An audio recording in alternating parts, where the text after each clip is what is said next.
এক সুন্দর বনে থাকত বুনো খরগোশ। সে ছিল খুব পরিশ্রমী। মাথায় নীল টুপি পরে সে প্রতিদিন বাগানে কাজ করত। ওই বনেই থাকত ভুলু ভাল্লুক।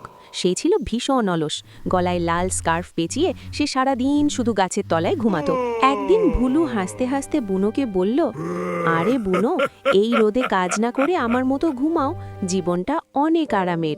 বুনো উত্তর দিল, এখন অলসতা করলে শীতকালে যখন চারিদিক বরফে ঢেকে যাবে তখন কিন্তু না খেয়ে মরতে হবে ভুলু ভাই।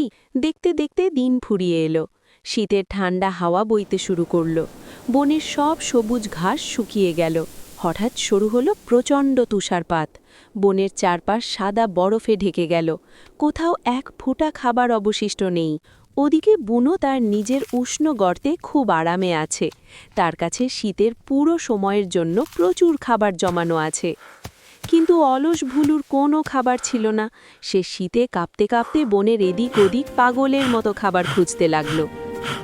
উপায় না দেখে ভুলু ভাল্লুক বুনোর গর্জায় গিয়ে কড়া নাড়ল। সে কাঁদ কাঁদ গলায় বলল, বুনো ভাই, আমাকে বাঁচাও। বুনো ছিল খুব দয়ালু। সে বন্ধুকে এই অবস্থায় দেখে সাথে সাথে ঘরের ভেতরে ডেকে নিল। পেট ভরে খাবার খেয়ে ভুলু লজ্জিত হয়ে বলল, বুনো ভাই, আমি আমার ভুল বুঝতে পেরেছি। তোমার কথা না শুনে আমি অনেক বড় ভুল করেছি। মনে রাখবে বন্ধুরা, অলসতা মানুষকে ধ্বংস করে আর পরিশ্রম সাফল্যের পথ দেখায়। আজকের মতো টাটা।